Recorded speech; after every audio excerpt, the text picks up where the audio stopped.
Happy Friday, everyone. On today's Locked On NHL, the goalie conversation is going to be a big part of our playoff talk with 6 of the 8 series so far tied at 1. Plus, we've got a look ahead to the full weekend slate of Stanley Cup playoff games and more. You're Locked On NHL, your daily podcast on the National Hockey League. Part of the Locked On Podcast Network, your team every day.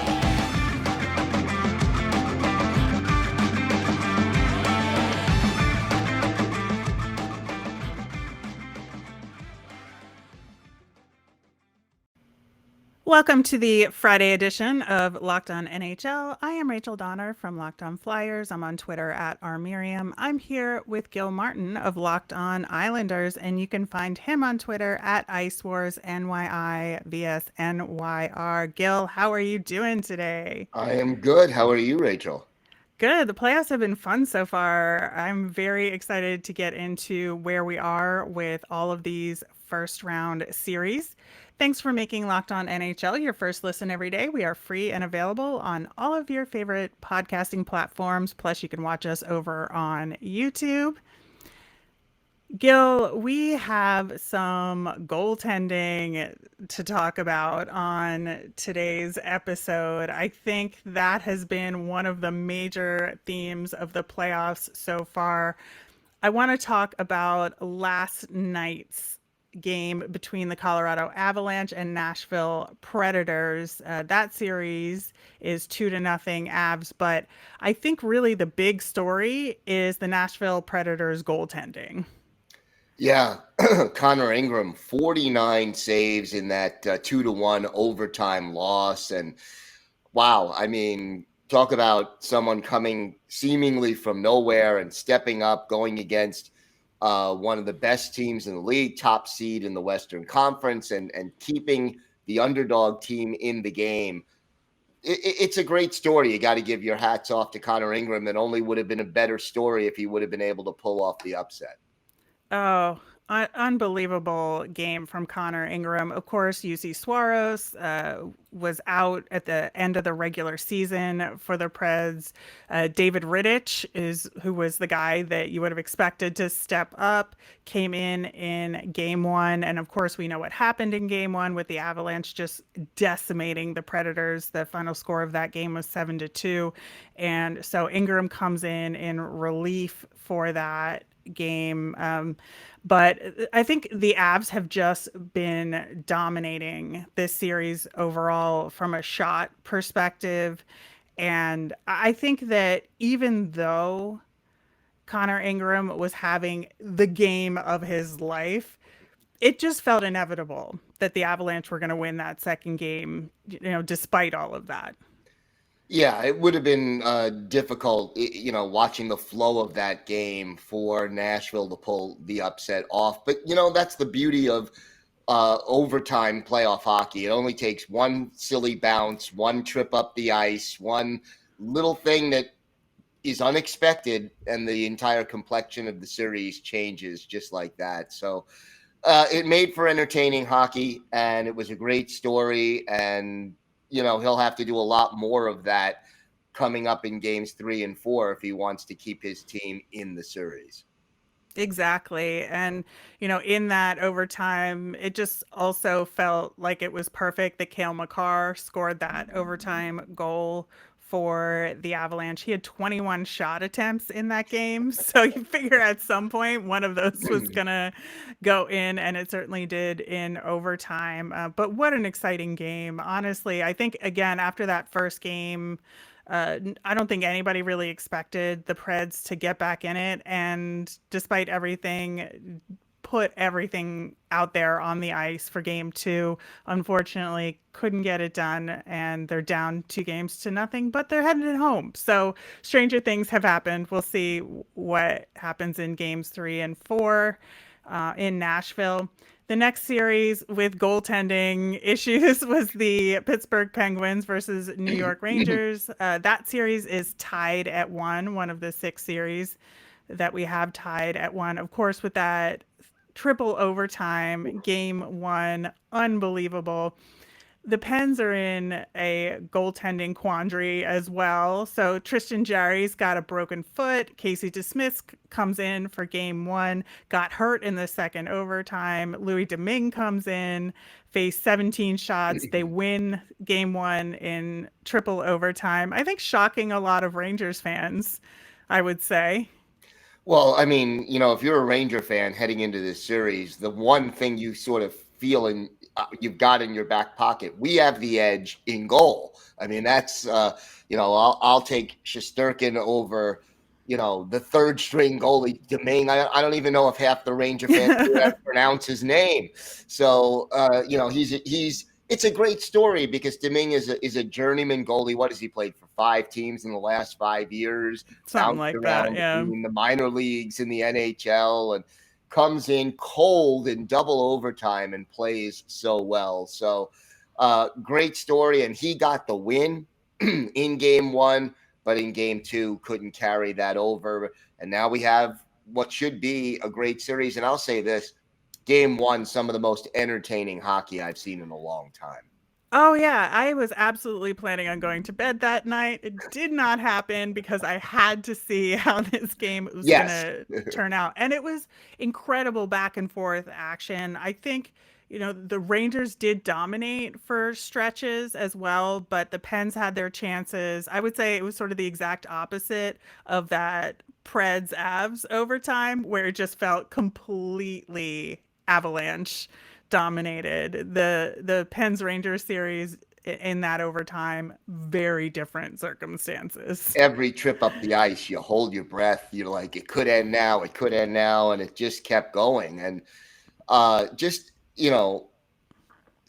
a great way to start the playoffs. I mean, you're just like, okay, this is playoff hockey. This is different from regular season hockey.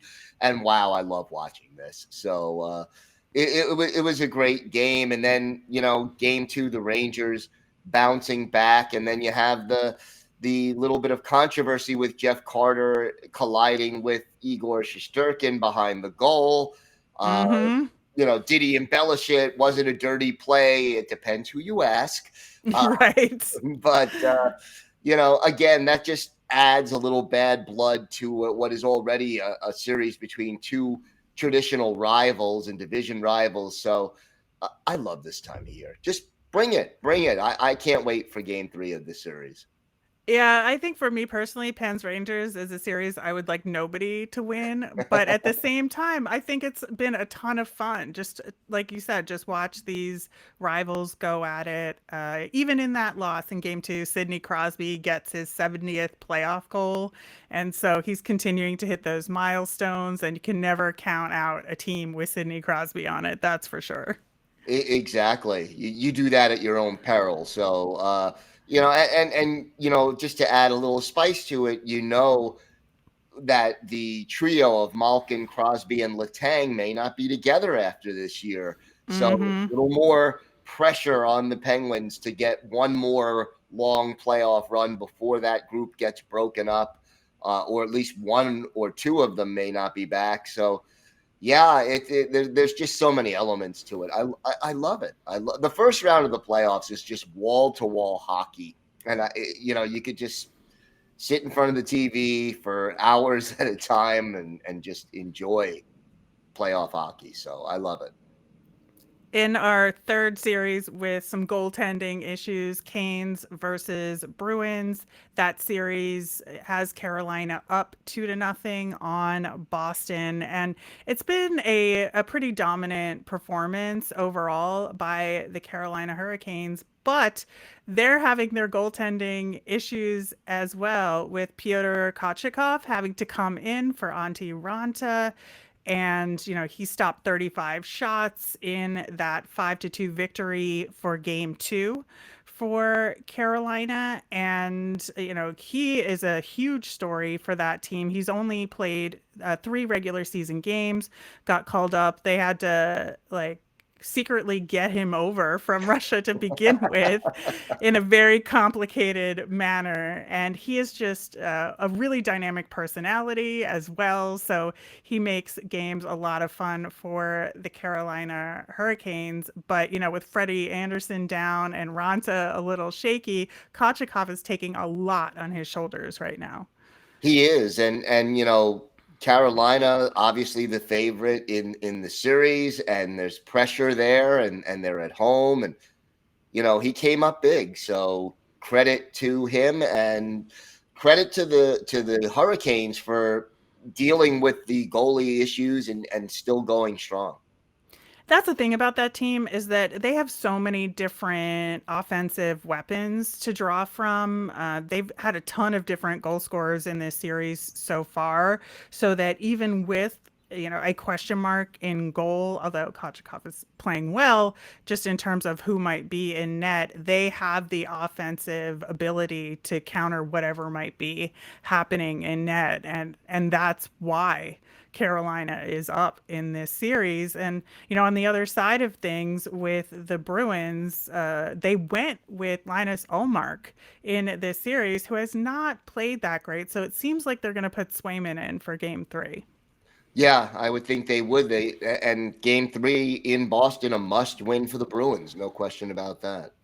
Yeah. And, Hampus Lindholm was injured during game 2 when there was a big collision with Svechnikov.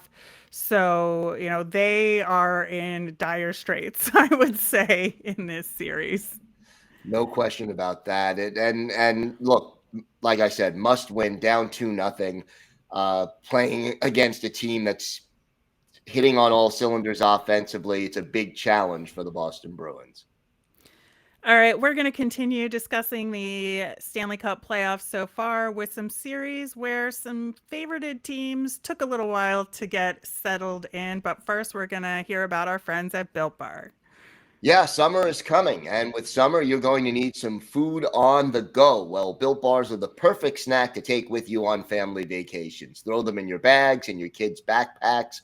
Make sure that everyone has a bar so you are fueled for your summer adventures. The best part about Built Bars, they're healthy and delicious. So there's no more sacrificing delicious food for health. With Built Bar, you can have both, and it's easy. All you have to do is go to Built.com and order now. Built Bars and Puffs are covered in 100% real chocolate. That means that with Built Bar, you can eat healthy and actually enjoy doing it. Have you tried the Built Bar Puffs? Well, we're going crazy for Puffs. They come in crazy flavors like banana cream pie and even churro. Who doesn't want a protein bar that tastes like a churro? And with only 140 calories, I mean, how can you beat that? Most Built Bars contain 130 calories, 4 grams of sugar, 4 net carbs, but pack 17 grams of protein. Compare that to a candy bar, which usually has around 240 calories, 30 grams of sugar, and dozens of net carbs. Go to Built.com and use promo code LOCK15 for 15% off your order. Again, that's promo code LOCK15 for 15% off at Built.com. Thanks for making Locked On NHL your first listen every day. For your next listen, check out the Locked On Now podcast. It's nightly recaps of every NHL game with analysis from our local experts. It's free and available wherever you get podcasts. So, Gil, I think the theme for these next series we're going to talk about is teams where there was an expectation of dominance in this series that the other team said, wait a second, we still got some gas in the tank too. I want to start off with the Florida Panthers versus Washington Capitals. That series is tied at 1. And in game 1, I think that the Panthers took a little too long to get their sea legs in these playoffs. And of course, a very experienced Washington Capitals team is going to take advantage of those situations. And they won game 1 4-2. Yeah, and I think part of it is that the Panthers are one of those teams without not as much playoff experience as the Capitals, which you alluded to. Right. And then I think their style of play during the regular season is much more offensive minded. So maybe there's a little bit more of an adjustment that the Panthers have to make to playoff hockey than the Capitals, who play more of a defensive style than Florida, and like we've said, have been there and done that. But credit to the Panthers for bouncing back in game 2, and now we've got a series on our hands. Yeah, and bounce back they did, of course, winning 5-1 in game 2. And I think the Caps did play well early in that game. And like you said, their defensive game, I think, is pretty strong, and they have a good strategy against the Panthers. And they only had, I think, maybe slightly less than 10 shots on goal, the Panthers did early in that game. But kind of once the scoring started, it really got going. And man, that Huberdeau to Barkov goal in game 2 was absolutely incredible. And that's, the bread and butter of the Florida Panthers. And I think that it's going to be tough for them going on the road for the next couple of games in the series, given that trap style play that the Capitals have been putting up there against the Panthers. But they also are without Tom Wilson as of now, and that is a huge loss for the Caps. Well, he brings such physicality, and fans of opposing teams. I mean, Wilson's one of those guys. If he's on your team, you love him. If he's not, he's public enemy number one. And the thing a lot of people overlook because of the physical style he plays, this guy can put the puck in the net also. He is built for the playoffs, and not having him and his ability to get under the skin of the best players on the other team and come up with clutch goals, that is definitely a big loss for the Capitals.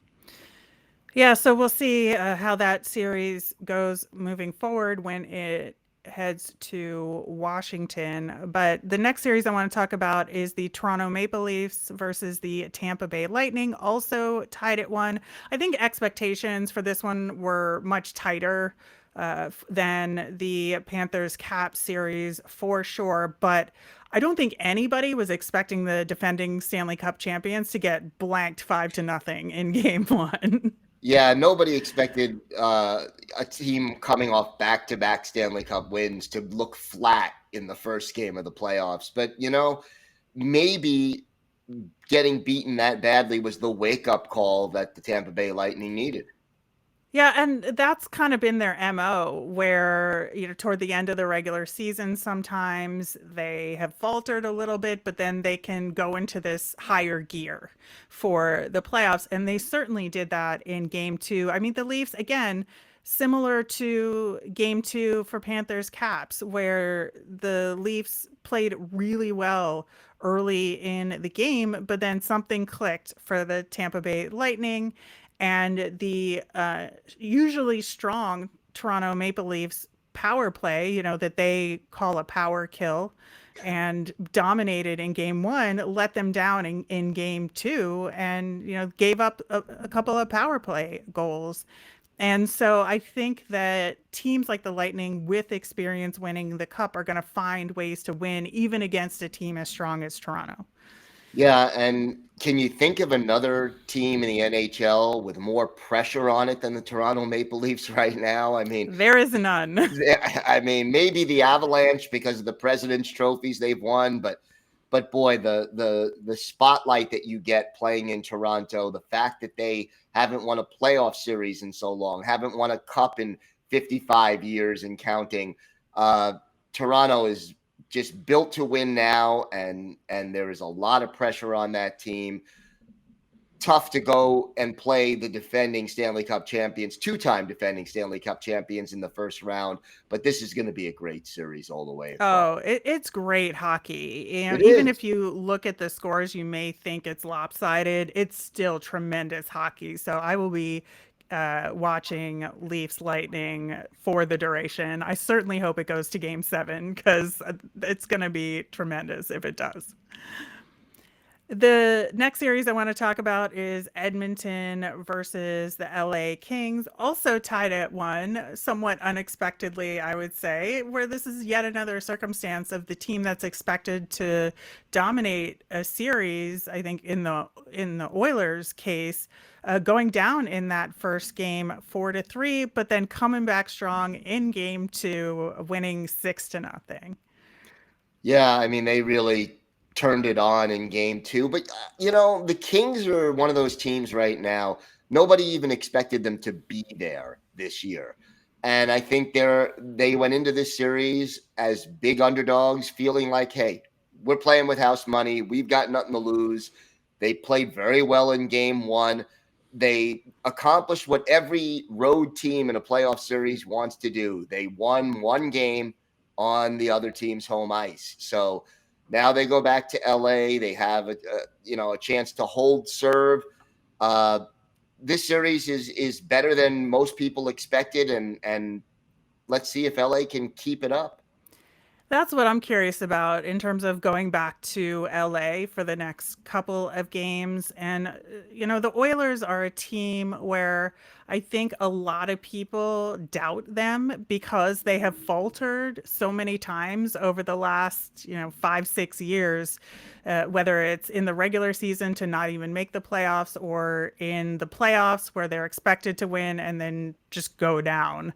And especially, with Leon Draisaitl and Connor McDavid, there is such a high expectation on that team for success. And so I think there's just these nerves that get under the skin of Oilers fans, and I don't blame them because it's such a tough position to be in, again, with those expectations so high. And, you're right, the Kings are playing with house money, and to go back to LA tied at 1 is, as good a position as they could have been in. So, yeah, I'm excited about this series as well to see what LA can pull off.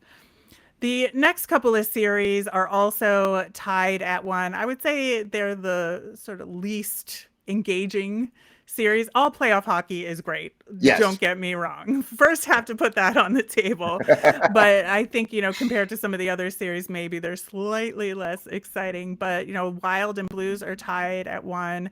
I don't think anybody expected the Blues to just completely blow out the Wild in game 1 at all. I think this was one of the series that was expected to be the most competitive, Yeah. I would say, and hardest to predict the outcome. And so to have a shutout in game 1, I think took a lot of people by surprise. But again, the Wild come back and win 6-2 in game 2.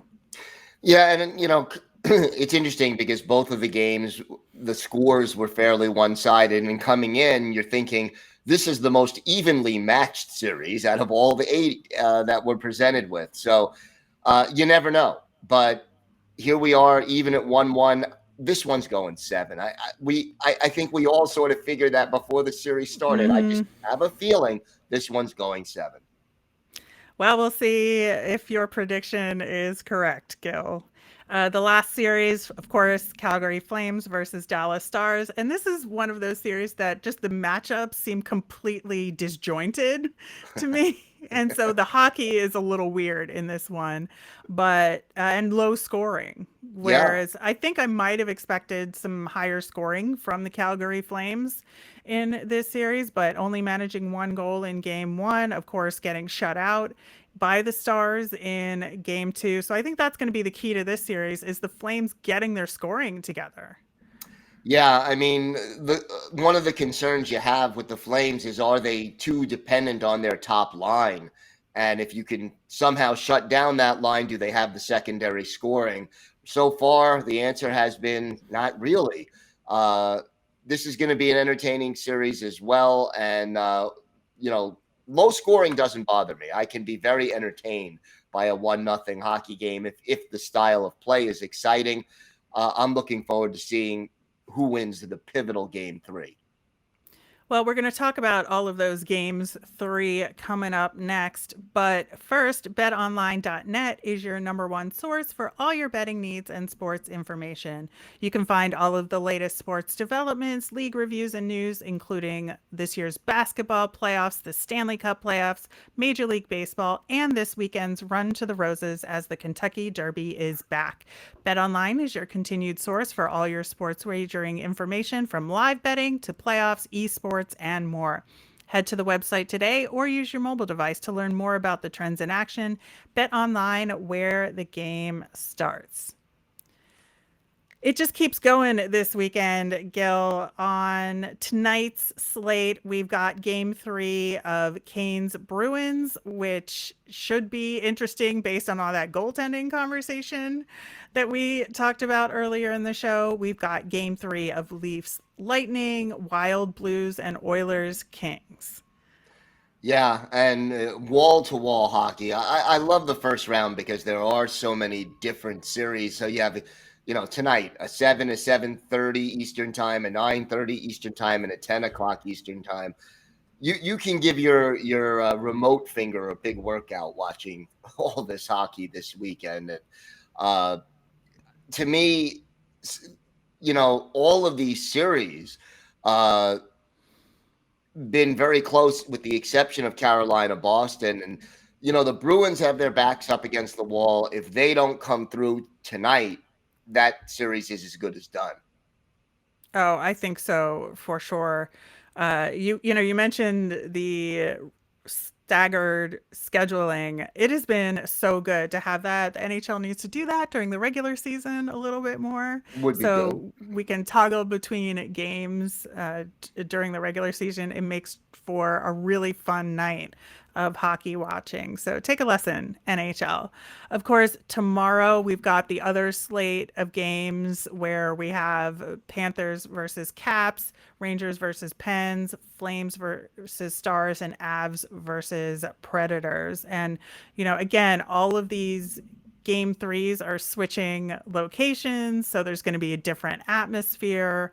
And I think, of course, Rangers Pens is the one I'm looking forward to the most to see, what do the Pens have in the tank, and, what are the Rangers going to look like on the road? Yeah, that is interesting. Goaltending, obviously, an issue for the Pens. And maybe I'm a little surprised that Igor Shesterkin has not been as effective at shutting down the Penguins over the course of the first 2 games at Madison Square Garden. Yeah, I think that, it's an interesting question for Shesterkin is his usage during the regular season, which was very high. Is that going to come back to bite the Rangers in terms of him being tired? Yeah, and they can't afford to not have him at his best. Look, the Rangers, if they're going to make that playoff run, they need great goaltending from Igor Shesterkin. That's what got them here. So if he's a little fatigued, Pittsburgh is more than able to take advantage of that. Absolutely. And then on Sunday, we're already at game 4 of this series with, the series from Friday picking back up in their second game of the weekend. So again, we've got Canes Bruins, Wild Blues, Leafs Lightning, and Oilers Kings. Yeah, and the beautiful thing is first game starts at 12:30 Eastern time, and you can actually watch 4 games back to back to back to back. This schedule is set up perfectly. Yeah, at least I know on Saturday where I am, the weather's going to be crappy. So I'm going to be sitting in front of the TV watching hockey all day and won't think anything of it. Hopefully, can do the same on Sunday because it's going to be a great weekend of NHL Stanley Cup Playoff games. And I am excited to see where we are next week at this time. Yeah, no, I love this time of year. I love having 4 games a night or in the case of the weekends, an afternoon and a night. And this is a great time to be a hockey fan. It is. And of course, Locked on NHL will be there throughout, covering it 5 days a week. The show will be back Monday with Gil talking to some local hosts. And I assume they're going to be playoff victory related. Yeah, unless something really outrageous happens elsewhere in the league, it's going to be all playoff focused. Yes. Excellent. Yeah, I, in Flyers land, of course, am focused on the draft lottery happening Tuesday, and we've got a lot of great programming planned on the network for that. So stay tuned to Locked On NHL for the draft lottery coverage next week, as well as the continued playoff coverage. Thank you so much for listening, and have a great weekend, everybody.